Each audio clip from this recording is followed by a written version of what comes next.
श्री स्वामी समर्थ. सर्व स्वामी भक्तांचे पुन्हा एकदा खूप खूप मनापासून स्वागत आहे. जिथे स्वामी पाय तिथे न्यून काय, स्वयं भक्त प्रारब्ध घडवी हिमाय. स्वामींच्या सेवेमध्ये जो भक्त असतो, ज्याच्या घरामध्ये स्वामींचं अधिष्ठान असतं, त्याचं भविष्य कितीही खडतर असलं तरी त्याचं बदलण्याचं सामर्थ्य हे स्वामीमध्ये आहे. फक्त आपला विश्वास, श्रद्धा, भाव तसा पाहिजे. स्वामींची सेवा तशी पाहिजे. या ताईंची सेवा बघून प्रत्येकाला आज खूप आनंद होणार आहे. अशी सेवा प्रत्येकाने करावी, जेणेकरून आपल्या देखील सर्व इच्छा लवकर पूर्ण होतील. महाराजांना अशी सेवा ही फार आवडते. चला तर मग या सुंदर अशा अनुभवाला सुरुवात करूया. तत्पूर्वी तुम्ही जर आपल्या चॅनलवरती नवीन असाल तर सबस्क्राईब करायला विसरू नका, कारण असेच रोज स्वामी आईंचे नवीन नवीन अनुभव या चॅनलवरती येत असतात.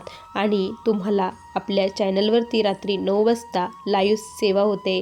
12 लाख तारक मंत्राची सेवा सुरू आहे. त्या सेवेमध्ये तुम्ही सहभागी व्हा रात्री 9 वाजता. आणि तुम्हाला देखील स्वामींचे असेच अनुभव असतील तर आपल्या डिस्क्रिप्शन बॉक्समध्ये व्हॉट्सअपची लिंक आहे, तिथे जाऊन तुम्ही व्हॉट्सअपला जॉईन व्हा आणि तुमचा देखील असाच अनुभव मला शेअर करा. चला तर मग सुरुवात करूया अनुभवाला. ताई म्हणतात, सर्वप्रथम सर्वांना श्री स्वामी समर्थ. या ब्रह्मांडाचे चालक, मालक, पालक भगवान श्री स्वामी समर्थ महाराज यांच्या चरणी कोटी कोटी प्रणाम. स्वामी भक्तांनो, आज मी तुम्हाला माझ्या आयुष्यातील खूप मोठा अनुभव सांगणार आहे. स्वामी जेव्हापासून आयुष्यात आले तेव्हापासून खरंच माझा संसार हा व्यवस्थित चालला आहे. स्वामींच्या येण्याच्या अगोदर खूप अडचणी होत्या, पण स्वामी आले आणि स्वामींची जी गोडी लागली त्या गोडीने आज मी तुम्हाला सांगते, मी आज खूप सुखी आहे. पण मला जे जे अनुभव आले, मी काय काय केलं, कसं केलं, ते सर्व काही तुमच्यासोबत सांगते. कारण ज्या कोणी माझ्या ताई बहिणी या अडचणीत असतील त्यांना एक नवी दिशा, एक आशा मिळावी, त्यांनी देखील महाराजांची सेवा करून आपला संसार सुखी करावा, या हेतूने आज मी हा स्वामींच्या कृपेने अनुभव येथे सांगत आहे. स्वामी भक्तांनो, सर्वप्रथम सांगायला खूप आनंद वाटेल की मी स्वामींच्या सेवेत कधी आली, कशी आली आणि स्वामींनी मला त्यांच्या चरणाचा दास कसं बनवलं. आज मी जे काही सांगत आहे त्यातील एक एक शब्द हा खरा आहे. स्वामी भक्तांनो, 2015ची गोष्ट आहे. 2015 साली स्वामी महाराज माझ्या आयुष्यामध्ये आले. खूप वाटतं की स्वामी अगोदर का बरं आले नाही, पण योग्य वेळ तेव्हा आली नव्हती. माझं प्रारब्धाचे भोग त्यावेळेस संपले नव्हते, त्यामुळेच महाराज माझ्या आयुष्यात आले नाही. पण 2015 साली असं काही झालं की मी ते कधीच विसरू शकत नाही. स्वामी भक्तांनो, आमच्या इथे मठामध्ये त्या दिवशी 2015च्या वेळेस गुरु माऊलींचा खूप मोठा मेळावा होता. त्याचे सर्वत्र पोस्टर लावलेले होते आणि त्यानंतर घरोघरी त्यांनी कॉम्प्लेट देखील वाटले होते. आमच्या घरात स्वामी महाराज सर्वप्रथम त्या कॉम्प्लेट थ्रू आले होते. स्वामींना बघून त्याच्यावरती खूप सारे त्यांनी सांगितलं होतं की जीवनात कितीही अडचणी असतील, कितीही काही असतील, तर इथे विनामूल्य तुम्हाला सेवा, मार्गदर्शन केलं जातं. तुमचे प्रश्न इथे सोडवले जाते. कुठलाही 1 रुपया देखील घेतला जात नाही. फक्त तुमचा वेळ तुम्हाला द्यायचा आहे, असं त्यांनी सांगितलं. आणि मनामध्ये माझी इच्छा निर्माण झाली की आपण देखील इथे जावं, नेमकी काय आहे हे बघून तर यावं, असं मला वाटलं. मग मी त्या सत्संगासाठी गेली. तिथे गेल्यानंतर गर्दी होती. ते माऊलींना बघून लोक त्यांचे खूप हे करत होते आणि माऊलींनी खूप छान त्यावेळेस मार्गदर्शन केलं. त्यांचे मार्गदर्शन चालू असताना डोळ्यातून आपोआप माझ्या पाणी गळत होते. आणि मग मला स्वामी सेवेची तेव्हापासून गोडी निर्माण झाली आणि मला स्वामी सेवेत त्यांनीच आणलं. महाराजांनी स्वतःहून मला त्यांच्या सेवेत आणलं असं म्हणायला देखील हरकत नाही. आणि मग मी महाराजांची सेवा करू लागले. महाराजांचा तारक मंत्र म्हणणे, श्री स्वामी समर्थ या मंत्राचा जप करणे. आणि मग मी मठाचा शोध घेत होते की इथे जवळपास आहे का, कारण जो मठ होता, जिथे सत्संग होता, तो आमच्यापासून खूप लांब होता. जवळपास 5 ते 6 मीटर अंतरावरती होता, किलोमीटरवरती होता. त्यामुळे मला तिथे जाणं शक्य नव्हतं, कारण मिस्टर वगैरे कोणीच घेऊन जाणं शक्य नव्हतं, कारण सर्वजण त्यांच्या कामामध्ये होते. आणि माझे मिस्टर हे ड्रिंक देखील करत असायचे. त्यामुळे सर्व म्हणजे मी खूप वैतागली होती असं म्हणायला देखील हरकत नाही. आणि मग तिथेच काय झालं की मला खूप इच्छा होती की मी महाराजांना म्हणायची की जर मठ जवळ असता तर मी रोज तुमच्या आरतीला आली असती, रोज तुमची आरती केली असती, रोज मी तिथे गेली असती, खूप सेवा केल्या असत्या स्वामी, असं म्हणायचे. कारण घरात मला माझं मन शांतच होत नव्हतं. तिथे मठात गेलं की खूप शांतता वाटायची, मन एकदम शांत व्हायचं. आपल्या आयुष्यामध्ये कुठलीच अडचण नाही, काहीच नाही, मी सर्व काही विसरून जायचे. मला तिथे खूप छान वाटायचं. आणि खरंच स्वामी भक्तांनो, एका वर्षामध्येच महाराजांनी माझी ती इच्छा देखील पूर्ण केली. कारण आमच्या घराजवळ जवळपास थोड्याच अंतरावरती फक्त 5 मिनटं आम्हाला जायला लागतात, तिथे साप्ताहिक आरतीचं केंद्र हे निर्माण झालं. ते केंद्र निर्माण होताना मला प्रचंड आनंद झाला. मी देखील त्यावेळेस कॉम्प्लेट वाटून सर्वांचं महाराजांची भव्य अशी मिरवणूक आमच्या तिथून करण्यात आली. महाराजांचा फोटो आणला. साप्ताहिक आरती सुरू झाली. मी रोज आरतीला जाऊ लागले, दररोज त्या आरतीला. तिथे जाऊन साफसफाई करणे, ज्या काही सेवा मला मिळायच्या त्या सेवा करून मला खूप आनंद व्हायचा. अशी माझी सेवा ही खूप वाढत गेली. आणि जशी जशी सेवा वाढत गेली तसे तसे आयुष्यात प्रश्न सुटत गेले. पण सुरुवातीला खूप त्रास झाला. इतका त्रास व्हायचा, कधी कधी असं वाटायचं की काय हे होत आहे, एवढं करून देखील माझ्याच नशिबी का बरं असं येत आहे. अक्षरशः मी स्वामींशी भांडायची. मी स्वामींना असं दुसरं काही मानतच नव्हती. मी स्वामींना माझे बाप मानत होती. आणि एक आईला आपण कसं बोलतो की त्याच पद्धतीने मी स्वामींशी बोलायची. आणि जणू काय स्वामी देखील माझं ऐकून घ्यायचे, स्वामी मला उत्तर द्यायचे. असं आमचं घट्ट नातं बनत गेलं. असं करता करता हळूहळू माझ्या मिस्टरांची ड्रिंक सुटली. 2 वर्षाचा काळ गेला, पण 2 वर्षामध्ये मिस्टरांची ड्रिंक सुटली. आणि माझा जो मुलगा होता त्याला गव्हर्नमेंट कॉलेजला त्याचा नंबर पाहिजे होता. त्याची 12वी झाली. त्यासाठी मी 108 स्वामीचरित्र पारायण केले, 108 आरत्या केल्या. आणि कुलदेवतेची जी काही सेवा सांगितली होती आमच्या मठामध्ये ती सर्व सेवा केली. आणि खरंच स्वामींनी अशक्य असणारी गोष्ट शक्य केली. माझा मुलाचा नंबर गव्हर्नमेंट कॉलेजला लागला. हे खूप मोठी गोष्ट होती, कारण आमच्याकडे त्याच्या शिक्षणासाठी भरण्यासाठी एवढे पैसेही नव्हते, कारण आम्ही हे मध्यमवर्गीय लोक होतो. पण त्याची खूप इच्छा होती की त्याला MBBSला ॲडमिशन त्याला घ्यायचं होतं. आणि महाराजांनी ती इच्छा त्याची पूर्ण केली. गव्हर्नमेंट कॉलेजला त्याचा नंबर लागला आणि तो शिक्षणासाठी गेला. खूप आनंद झाला. महाराजांनी इच्छा पूर्ण केली. त्यानंतर मग हळूहळू इतकी गोडी वाढली की मग महाराज माझ्याकडून मार्गदर्शन करून घेऊ लागले. मी जिथे मठात जायचे तिथे महाराज माझ्याकडून बोलून घेऊ लागले. मला अक्षरशः स्वामींचं जेव्हा मी सांगायची बोलायची तेव्हा खूप हृदय भरून यायचं. मी खूप रडायची की मला मागचे दिवस आठवायचे की मी कशी होते, मी देखील यांच्यासारखीच होती, असेच येऊन बसत होती. असंच माझ्याही मागे खूप प्रश्न होते, खूप अडचणी होत्या, खूप संकट होते. पण महाराजांनी माझे सर्व संकट दूर केले. मी प्रत्येकाला अंतःकरणापासून सांगत होती की तुम्ही स्वामींना सोडू नका, स्वामींची सेवा करत राहा, तुमच्या इच्छा पूर्ण होतील, स्वामी तुम्हाला कधीच सोडणार नाही, फक्त अंतःकरणापासून सेवा करा. मी त्यांना माझे अनुभव सांगायचे. असं करता करता खूप म्हणजे खूप वाढत गेलं. आणि मग काय झालं की आत्ता माझे दोन्ही मुलीचंही लग्न झालं स्वामी भक्तांनो, आणि मुलगाही शिकत आहे. आणि मग आता आम्हाला माझे मिस्टर म्हटले की आपण घाटूश्यामला जाऊ. ही गोष्ट 2024ची आहे. माझे मिस्टर म्हटले की आपल्याला घाटूश्यामला जायचं आहे. तर मी म्हटलं की घाटूश्यामला नको, म्हटलं माझी इच्छा नाही घाटूश्यामला जायची. मी कुरवपूर कधीच बघितलं नाही. कुरवपूर, पिठापूर, मला हे गाणगापूर ह्या प्रदक्षिणा करायची आहे. ही प्रदक्षिणा माझी पूर्ण झाली पाहिजे. मला गाणगापूरला जायचं, अक्कलकोटला जायचं, श्रीशैल्यमला जायचं, तिथे पिठापूर, औदुंबर, नरसोबाची वाडी हे सर्व क्षेत्र बघायचे आहे. कारण मी गुरुचरित्रामध्ये श्रीपाद श्रीवल्लभ ग्रंथामध्ये याची खूप महती ऐकली होती. जोपर्यंत त्यांची इच्छा होत नाही तोपर्यंत तिथे कोणीही पाऊल ठेवू शकत नाही. त्यांच्या इच्छेनेच आपण तिथे जाऊ शकतो असं मी ऐकलं होतं. मी स्वामींशी खूप रडायची, खूप बोलायची की स्वामी मला तिथे घेऊन चला. मी जाणार नाही तर तुम्ही जाणार आहात, आपण सर्वजण जाणार आहोत. आणि स्वामींनी तो योग घडून आणला 2024 साली. तर माझे मिस्टर म्हटले ठीक आहे, तुझी इच्छा आहे ना तर आपण जाऊया. मला प्रचंड आनंद झाला. सर्व काही आवरण्यासाठी घेतलं. आम्ही एक गाडी केली आणि गाडीमध्ये आम्ही जाण्यासाठी निघालो.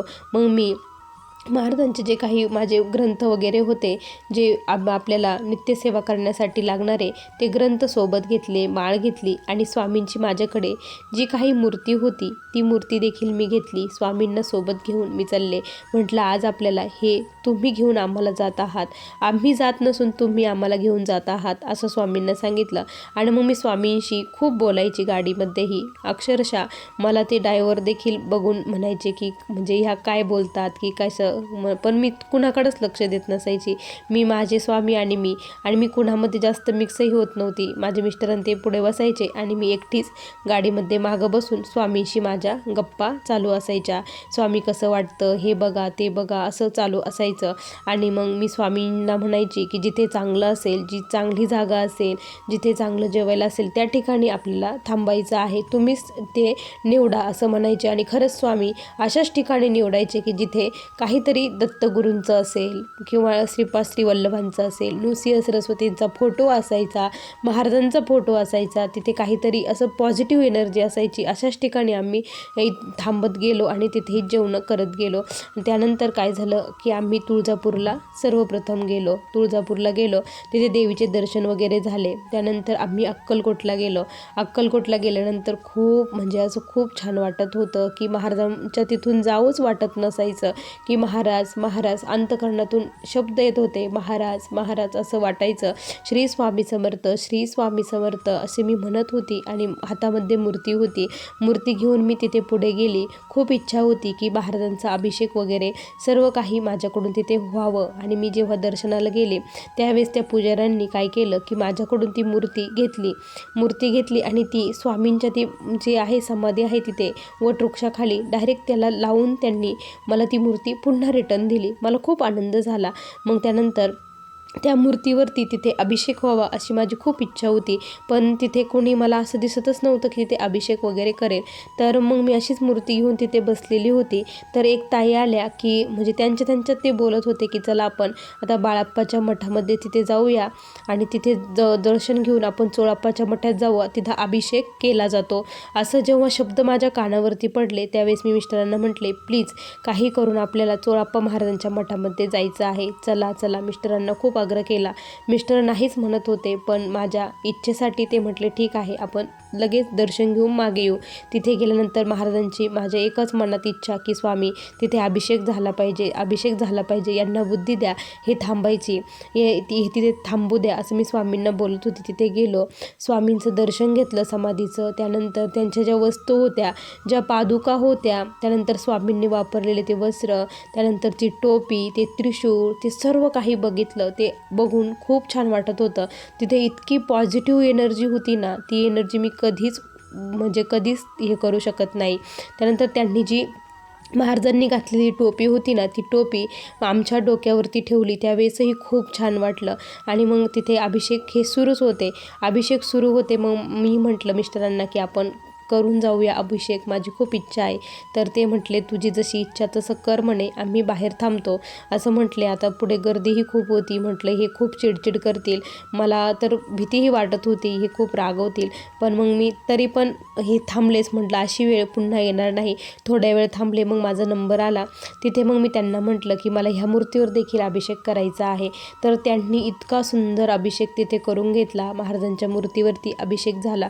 सर्व काही व्यवस्थित झालं. मला खूप आनंद झाला. त्यानंतर आम्ही गाणगापूरमध्ये पोचलो. आम्ही 12 ते 12:30च्या दरम्यान पोचलो.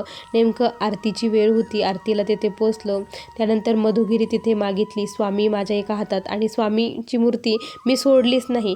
मी मूर्ती सोबत घ्यायची, त्यामुळे लोक तिथे म्हणजे असे हे करायचे, दर्शन घ्यायचे. आणि मी कोणाचाच विचार केला नाही. मी आणि माझे स्वामी, फक्त एवढंच माझ्या डोक्यात होतं की स्वामी माझ्या सोबत आहे. मधुगिरी मागितली स्वामींनी. आम्ही नंतर जेवण केलं. तिथेही छान दर्शन झालं. पादुकांचेही दर्शन छान झाले. सर्व काही व्यवस्थित झालं. त्यानंतर आम्ही कुरवपूर, पिठापूर आणि मग श्रीशैल्यम वगैरे सर्व काही करायला गेलो. कुरवपूरचा तुम्हाला अनुभव सांगते. कुरवपूरमध्ये आम्ही जेव्हा गेलो तिथे गेल्यानंतर प्रचंड गर्दी होती. एवढ्या गर्दीमध्ये कसं दर्शन होणार हाही खूप मोठा प्रश्न होता. स्वामींना म्हटलं की आपल्याला मिळेल का जागा, आपले होतील का दर्शन, असं म्हटलं आणि स्वामींनी अशी जागा दिली की तिथून मला सर्व काही दिसत होतं आतमध्ये. तुम्हाला खूप छान वाटलं. त्यानंतर आमचे दर्शन तिथे झाले आणि तिथे देखील महाराजांच्या मूर्तीवरती छान असा अभिषेक त्यांनी करून दिला. त्यानंतर आम्ही पिठापूरला ज्यावेळेस गेलो ते श्रीपाद प्रभूंच्या भूमीमध्ये, तिथे गेल्यानंतर तर मला तर खूप रडायला येत होतं. श्रीपाद प्रभूंचं मी श्रीपाद श्रीवल्लभ चरित्र वाचलेलं होतं, त्यामुळे प्रत्यक्षात मला तिथे ते जाणवत होतं की ते इथे आहे, त्यांनी ह्या लीला इथे केलेल्या आहे. कारण श्रीपाद प्रभूंच्या घरामध्येच तिथे ह्या सर्व काही पादुका वगैरे स्थापन केलेल्या आहे. नृसिंह सरस्वती, श्रीपाद श्रीवल्लभ आणि दत्त प्रभूंची तिथे अशी 3 मूर्त्या आहेत. अशा प्रकारे आणि पादुका अशी स्थापना तिथे केलेली आहे त्या घरामध्येच. तिथे गेल्यानंतर खूप छान वाटत होतं. किती सुंदर आहे हे, मी ते शब्दात देखील वर्णन करू शकत नाही. आणि त्यानंतर सर्व काही दर्शन वगैरे आमचे व्यवस्थित झाले आणि आता आम्ही परतीचा प्रवास करायला आमचा सुरुवात झाली. मी खूप आनंदात होते की सर्व काही व्यवस्थित झालं. खूप दिवसाची इच्छा होती माझी, ही इच्छा स्वामींनी पूर्ण केली. जवळपास 10 ते 12 वर्षापासूनची इच्छा स्वामींनी आज माझी पूर्ण केली. म्हणून मला खूप आनंद होता, खूप आनंद होत होता की स्वामींनी माझ्याकडून हे करून घेतलं म्हणून. आम्ही आनंदामध्ये रिटर्न घरी चाललेलो होतं. मुखामध्ये श्री स्वामी समर्थ मंत्र चालू होता. महाराज माझ्या मांडीवरती बसलेले होते. सर्व काही व्यवस्थित सुखरूपपणे चाललेलं होतं. पण म्हणतात ना की काहीतरी आपल्यावरती संकट यायचं असेल तर सद्गुरू आपल्याला संकेत देतात, पण ते ओळखता आले पाहिजे. काय झालं की माझ्या घरी जो आरसा होता तो आरसा माझा फुटलेला होता, म्हणून मी एक आरसा विकत घेतलेला होता. आरसा विकत घेतला ज्यावेळेस, म्हणजे तो वरती मागच्या सीट असतं गाडीचं, त्या सीटच्या मागे ठेवलेला होता. तर काय झालं, मी जेव्हा गाडीचा दरवाजा उघडला त्यावेळेस तो आरसा खाली पडला आणि तो आरसा फुटला. आरसा फुटणे हे अपशकुन असतं असं प्रत्येकजण, आपले जुने लोक म्हणायचे. पण तरी देखील माझ्या मनात काहीच नाही की महाराज आहे सोबत तर काय होणार असं वाटलं. पुढे गेल्यानंतर 10-12 किलोमीटर आमची गाडी पंक्चर झाली. त्यानंतर मग आता काय करायचं, तर थोड्याच अंतरावरती गॅरेज होतं, तिथे जाऊन आम्ही गाडीचं पंक्चर वगैरे काढलं. पण मी काहीच विचार केला नाही, कारण अक्षरशः प्रत्यक्षात ब्रह्मांड नायक सोबत असताना का मी स्वामींना तरी म्हणायची, स्वामी असं का बरं घडत आहे, तुम्ही सोबत आहे तरी का बरं हे संकट येत आहे, विघ्न येत आहे, आपल्याला सुखरूप घरी जायचं आहे असं मी स्वामींना म्हणत होती. त्यानंतर काय झालं स्वामी भक्तांनो, की आता दिवसभरचा प्रवास होता आणि मी खूप थकली होती, म्हणून थोडीशी झोपावं असं मला वाटलं. गाडी चालूच होती आणि मला झोप लागली. महाराज माझ्या मांडीवरतीच होते आणि त्याच दरम्यान मला असं स्वप्न पडलं की आमचा खूप जबरदस्त ॲक्सिडेंट झाला आहे आणि माझे मिस्टर हे खूप, म्हणजे त्यांना खूप मार लागलेला आहे आणि ड्रायव्हर देखील, त्यालाही खूप लागलं आणि तो ICUमध्ये आहे आणि माझा मुलगाही ICUमध्ये आहे. असं स्वप्न मला पडलं आणि मला जाग आली. असं स्वप्न का बरं पडलं मला काहीच म्हणजे कळेना की महाराजांनी असं नेमकी काय दाखवलं, असं स्वप्न का बरं पडलं. तर थोड्या अंतरावरती गेल्यानंतर काय झालं की आमचा ड्रायव्हरही खूप थकलेला होता. मिस्टरांना म्हटलं तुम्ही गाडी चालवा, तर मिस्टर म्हटले मीही खूप थकलेलो आहे, काही नाही आपण जाऊ म्हणे, हळूहळू जाऊ असं मिस्टर म्हटले. मग ड्रायव्हर चालतच होता. रात्र झाल्यानंतर स्वामी भक्तांनो, तो ड्रायव्हर जो होता तो गाडी व्यवस्थित चालवतच नव्हता. त्याला खूप झोप येत होती. मी त्याला म्हटलं की गाडी आपण साईडला लावू, थोडासा आराम करू आणि मग निघू. पण गाडी कुठे लावणार, कुठे झोपणार हाही खूप मोठा प्रश्न होता. रस्ता हा खूप सुनसान होता, रात्रीची वेळ होती आणि कोणीच रस्त्यावरती नव्हतं, त्यामुळे भीतीही वाटत होती. तर तो म्हटला नाही ताई मी व्यवस्थित आहे, आपण चालू, असं तो म्हटला. मग मी म्हटलं ठीक आहे. माझ्या मुखामध्ये श्री स्वामी समर्थ चालूच होतं. त्यानंतर मला झोप आलीच नाही आणि स्वामी भक्तांनो, मला थोड्या अंतरावर गेल्यानंतर थोडीशी झोप लागली आणि अचानक खूप मोठा आवाज झाला. हा आवाज का बरं झाला, आम्ही सर्वजण खडबडून उठलो तर आमची गाडी एका झाडाला जाऊन धडकलेली होती आणि खाली खूप मोठा खड्डा होता तिथे गाडी. पण आमची ती विशेष म्हणजे जणू काय महाराजांनीच ते थांबवलं. झाडं हे पूर्ण मुळी सगट हे उपटलं गेलं, पण काय झालं की ते अडकलं गेलं म्हणून आमची गाडी थांबली. नाहीतर आमची गाडी डायरेक्ट खाली साईड जे असतं ना, साईडच्या पट्ट्या हे करून ती गाडी तिथे गेली होती. आणि खाली खूप मोठी अशी हे होतं, कठाड बांधलेलं होतं. त्या कठाडाच्या खाली असं उंच डोंगरावरून आम्ही चाललेलो होतो, तिथे आम्ही खाली आमची गाडी गेली असती. पण ते बघितल्यानंतर आम्ही सर्वजण शुद्धीवर आलो आणि पण गाडीला काहीच थोडंसं पुढे हे झालं, पण गाडीचे लाईट वगैरे सर्व काही व्यवस्थित होते.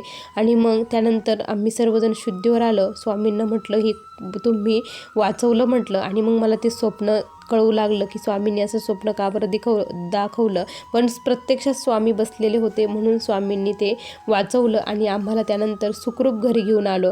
रात्रीची वेळ होती, गाडी देखील बंद पडली नाही. एवढं होऊनसुद्धा गाडी व्यवस्थित सुरू होती. तर आम्ही सुखरूपपणे घरी आलो. घरी आल्यानंतर स्वामींना मी ठेवलं. स्वामींना म्हटलं की आज तुमच्यामुळे सर्व काही विघ्न हे दूर झालं, सर्व व्यवस्थित पार पडलं. खरंच तुम्ही जर सोबत असेल ना तर कुठलीच जरी अडचण आली तर त्याच्यातून तुम्ही सुखरूप बाहेर काढतात, असं म्हणून मी डोळ्यातून माझ्या अश्रू वाहत होते की तुमची किती आगाध लीला आहे. स्वामी भक्तांनो, आपण जर एका आईप्रमाणे जर स्वामींना मानलं आणि त्यांची जर सेवा करत राहिलो तर खरंच आयुष्यात खूप छान होतं. फक्त तुम्ही धैर्य, संयम आणि विश्वास ठेवा, नक्की सर्व काही व्यवस्थित होईल. श्री स्वामी समर्थ या षडाक्षरी मंत्राचा अखंड जप करायचा, म्हणजे आपले जे काही दुःख आहे ते दूर स्वामी महाराज नक्की करणार आहे, असा माझा अनुभव होता. श्री स्वामी समर्थ. बघा स्वामी भक्तांनो, किती सुंदर अनुभव आहे या ताईंचा. तुम्हाला हा अनुभव कसा वाटला नक्की कमेंटमध्ये कळवा. पुन्हा भेटूया अशा सुंदर अनुभवासोबत. तोपर्यंत सर्वांना श्री स्वामी समर्थ. जय जय स्वामी समर्थ. श्री गुरुदेव दत्त.